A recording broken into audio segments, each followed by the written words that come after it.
Capítulo 23. Carnes. Continuação de proteínas. Regime cárneo. Consequência do pecado.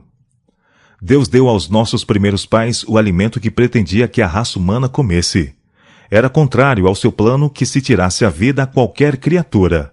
Não devia haver morte no Éden. Os frutos das árvores do jardim eram o alimento que as necessidades do homem requeriam. Deus não deu ao homem permissão para comer alimento animal, senão depois do dilúvio. Fora destruído tudo que pudesse servir para a subsistência do homem, e diante da necessidade deste, o Senhor deu a Noé permissão de comer dos animais limpos que ele levara consigo na arca. Mas não era o alimento animal o artigo de alimentação mais saudável para o homem. O povo que viveu antes do dilúvio comia alimento animal e satisfazia suas concupiscências até encher-se sua taça de iniquidade, e Deus purificou a terra de sua poluição moral por um dilúvio. Então repousou sobre a terra a terceira e terrível maldição. A primeira maldição foi pronunciada sobre a posteridade de Adão e sobre a terra, por causa da desobediência. A segunda maldição veio sobre o solo, depois de haver Caim matado seu irmão Abel.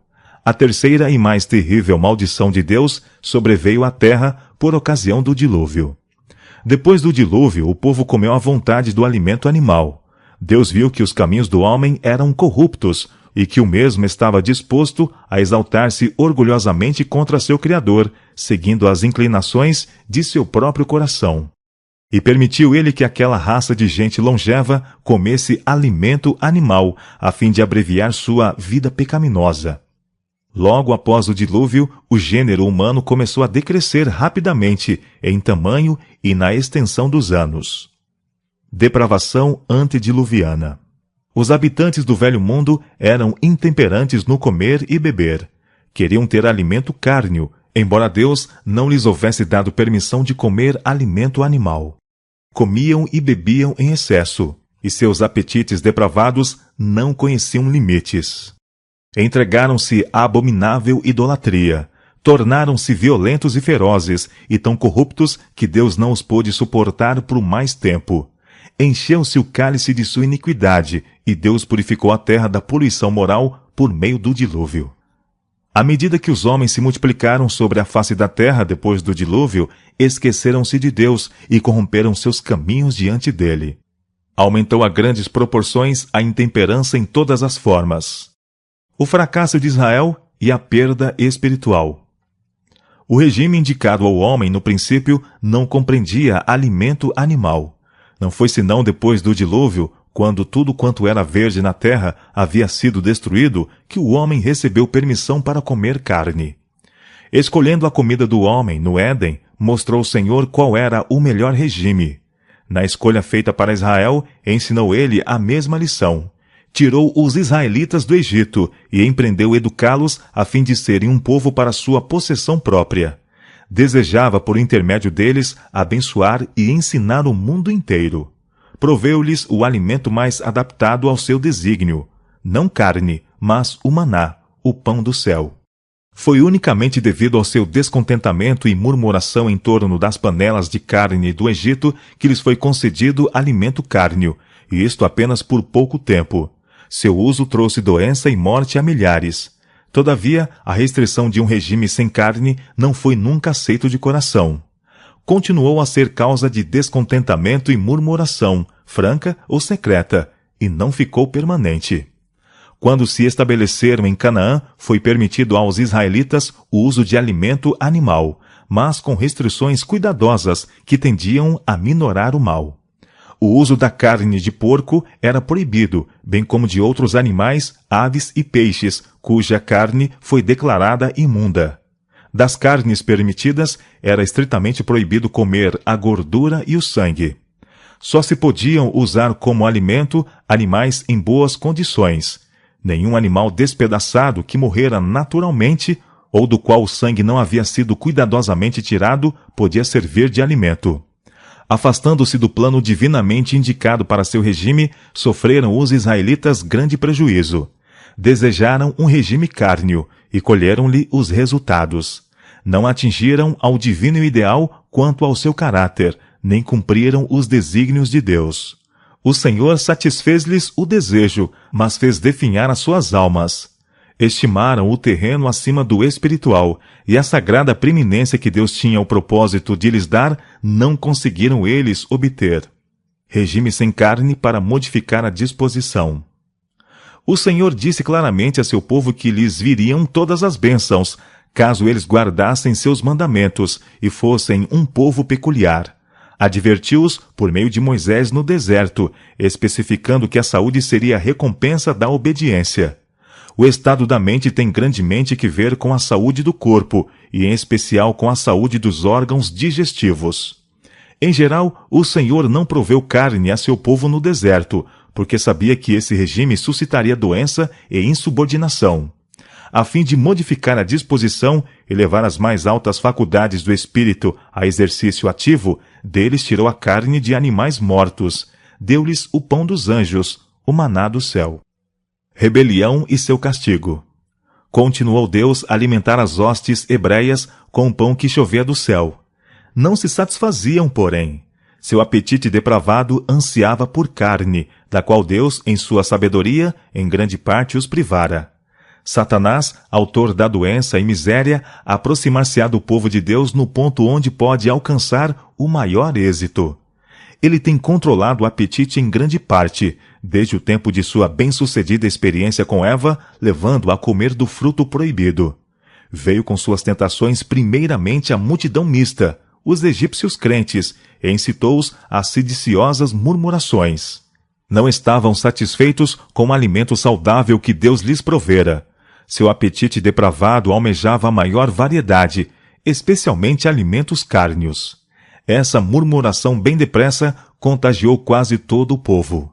A princípio, Deus não satisfez seu apetite concupiscente, mas fez que se lhe sobreviessem seus juízos, fulminando com o raio do céu os mais culpados. Isto, porém, em vez de humilhá-los, tão somente pareceu exacerbar-lhes as murmurações.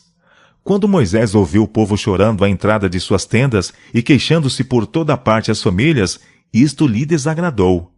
Apresentou ao Senhor as dificuldades de sua situação e o espírito insubmisso dos israelitas, bem como a posição em que Deus o colocara em relação ao povo, a de um pai solícito, que devia tornar seus próprios os sofrimentos do povo. O Senhor instruiu Moisés a reunir os 70 anciãos, que Moisés sabia serem os anciãos do povo. Não deviam ser apenas os de idade avançada, mas homens de dignidade, são juízo e experiência, habilitados a ser juízes ou oficiais. E os trará perante a tenda da congregação, e ali se porão contigo. Então eu descerei ali e falarei contigo, e tirarei do espírito que está sobre ti, e o porei sobre eles. E contigo levarão o cargo do povo, para que tu só o não leves. E dirás ao povo: santificai-vos para amanhã, e comereis carne, porquanto chorastes aos ouvidos do Senhor, dizendo: quem nos dará carne a comer? Pois bem nos ia no Egito. Pelo que o Senhor vos dará carne, e comereis. Não comereis não comereis um dia, nem 2 dias, nem 5 dias, nem 10 dias, nem 20 dias, mas um mês inteiro, até vos sair pelos narizes, até que vos enfastieis dela, porquanto rejeitastes ao Senhor que está no meio de vós, e chorastes diante dele, dizendo: por que saímos do Egito? E disse Moisés: 600.000 homens de pé é este povo, no meio do qual estou, e tu tens dito: dar-lhes-ei carne, e comerão um mês inteiro.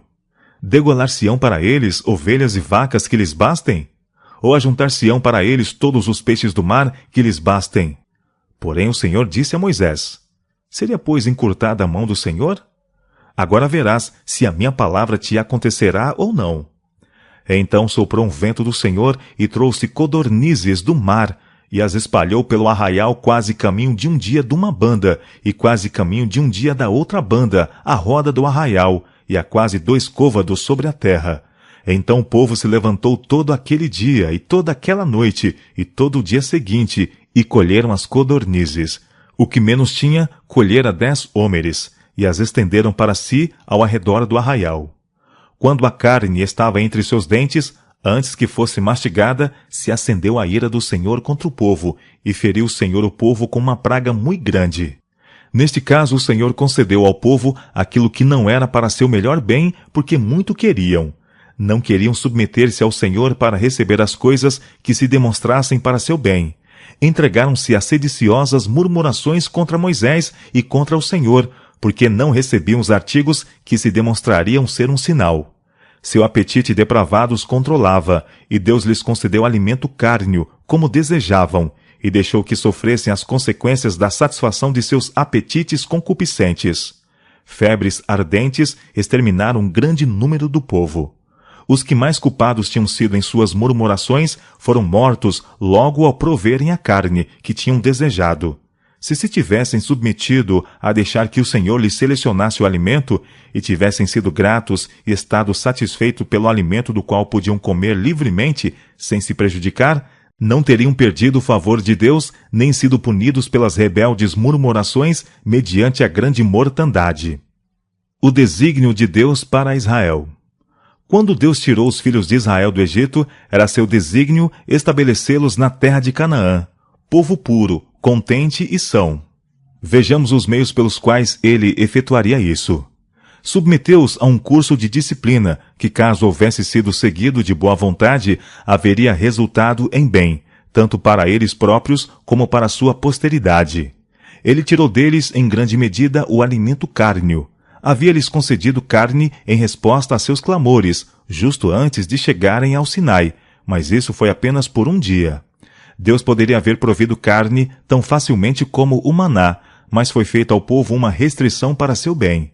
Era seu desígnio prover-lhes alimento mais apropriado às suas necessidades do que o regime excitante a que muitos deles se haviam acostumado no Egito. O apetite pervertido devia ser levado a uma condição mais sadia para que eles pudessem fruir o alimento originalmente provinciado para o homem, os frutos da terra, que Deus dera a Adão e Eva no Éden. Houvessem eles estado dispostos a renunciar ao apetite em obediência às suas restrições, e a fraqueza e a doença haveriam sido desconhecidas entre eles. Seus descendentes haveriam possuído força física e mental. Haveriam tido claras percepções da verdade e do dever, agudo senso de discriminação e são juízo. Eles, porém, eram contrários a se submeterem às reivindicações de Deus e falharam em atingir a norma por ele estabelecida e em receber as bênçãos que poderiam haver possuído. Murmuraram por causa das restrições do Senhor e cobiçaram as panelas de carne do Egito. Deus concedeu-lhes a carne, mas esta se demonstrou uma maldição para eles. Figura para nós. Ora, estas coisas se tornaram exemplo para nós, a fim de que não cobicemos as coisas más, como eles cobiçaram. Estas coisas lhes sobrevieram como exemplos, e foram escritas para advertência nossa, de nós outros, sobre quem os fins dos séculos têm chegado. 1 Coríntios capítulo 10, versos 6 e 11. A igreja de Battle Creek, em geral, não tem apoiado o Instituto com seu exemplo. Não tem honrado a luz da reforma de saúde seguindo-a em sua família. A doença que tem visitado muitas famílias em Battle Creek não necessitava sobreviver, houvessem eles seguido a luz que Deus lhes dera. Como o antigo Israel, eles não deram atenção à luz e não podiam ver mais necessidade de restringir o apetite do que o fez aquele povo. Os filhos de Israel queriam carne e disseram, como dizem muitos hoje em dia: sem carne morreremos. Deus deu carne ao rebelde Israel, mas com ela estava sua maldição. Milhares deles morreram enquanto a carne que haviam desejado estava entre seus dentes. Temos o exemplo do antigo Israel e a advertência de não fazermos como eles fizeram. Sua história de incredulidade e rebelião está registrada como especial advertência para que não sigamos o exemplo deles em murmurar das reivindicações de Deus. Como podemos prosseguir em nossa direção, assim diferentes, escolhendo a própria orientação, seguindo a luz de nossos próprios olhos e afastando-nos mais e mais de Deus, como os hebreus outrora? Deus não pode fazer grandes coisas por seu povo devido à sua dureza de coração e pecaminosa incredulidade. Deus não faz acepção de pessoas, mas aqueles que em todas as gerações temem ao Senhor e obram a justiça são aceitos por Ele. Ao passo que os que estão murmurando, sendo incrédulos e rebeldes, não terão o seu favor ou as bênçãos prometidas aos que amam a verdade e nela andam. Os que têm a luz e não andam nela, mas desatendem às reivindicações de Deus, verificarão que suas bênçãos serão mudadas em maldições e suas misericórdias em juízos. Deus quer que aprendamos a humildade e a obediência ao lermos a história do antigo Israel, que era seu povo escolhido, peculiar, mas que trouxe sobre si destruição por seguirem os próprios caminhos. Nossos hábitos de comer e beber mostram se somos do mundo ou do número daqueles a quem o Senhor, por seu poderoso cutelo da verdade, separou do mundo. Estes são seu povo peculiar, zeloso de boas obras. Deus falou em sua palavra. No caso de Daniel e seus 3 companheiros, há sermões quanto à reforma de saúde.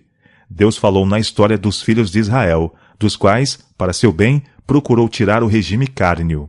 Alimentou-os com pão do céu, pão dos anjos comeu o homem. Eles, porém, animaram seu apetite terreno, e quanto mais concentravam os pensamentos nas panelas de carne do Egito, tanto mais aborreciam a comida que Deus lhes deu para conservá-los em saúde, física, mental e moralmente. Anelaram as panelas de carne, e isto fizeram justamente como têm feito muitos em nossos dias. De volta ao regime original. Tem-me sido repetidamente mostrado que Deus está procurando levar-nos de volta, passo a passo, a seu desígnio original, que o homem subsista com os produtos naturais da terra. Verduras, frutas e cereais devem constituir nosso regime. Nenhuma grama de carne deve entrar em nosso estômago. O comer carne não é natural. Devemos voltar ao desígnio original de Deus ao criar o homem. Não é tempo de que todos visem dispensar a carne da alimentação? Como podem aqueles que estão buscando tornar-se puros, refinados e santos, a fim de poderem fruir a companhia dos anjos celestes, continuar a usar como alimento qualquer coisa que exerça tão nocivo efeito na alma e no corpo? Como podem eles tirar a vida às criaturas de Deus, a fim de consumirem a carne como uma iguaria? Volvam eles antes à saudável e deliciosa comida dada ao homem no princípio, e a praticarem eles próprios e ensinarem a seus filhos a misericórdia para com as mudas criaturas que Deus fez e colocou sob nosso domínio, preparando-nos para a trasladação. Entre os que estão aguardando a vinda do Senhor, o comer carne será afinal abandonado. A carne deixará de fazer parte de sua alimentação. Devemos ter sempre isto em vista e esforçar-nos por trabalhar firmemente nessa direção. Não posso pensar que estejamos em harmonia com a luz que Deus tem sido servido de nos dar nessa prática de comer carne. Todos quantos se acham ligados a nossas instituições médicas, em especial, devem estar-se educados para viver de frutas, cereais e verduras. Se nessas coisas procedermos movidos por princípios, se como reformadores cristãos educamos nosso próprio gosto e pomos nosso regime em harmonia com o plano de Deus, então podemos exercer influência sobre outros nesta questão, o que será agradável a Deus. A principal finalidade do homem não é satisfazer ao apetite. Há necessidades físicas a serem supridas, mas por isso é preciso que o homem seja dominado pelo apetite? Há de o povo que está buscando tornar-se santo, puro, refinado, para que possa ser introduzido na sociedade dos anjos celestes, continuar a tirar a para que possa ser introduzido na sociedade dos anjos celestes, continuar a tirar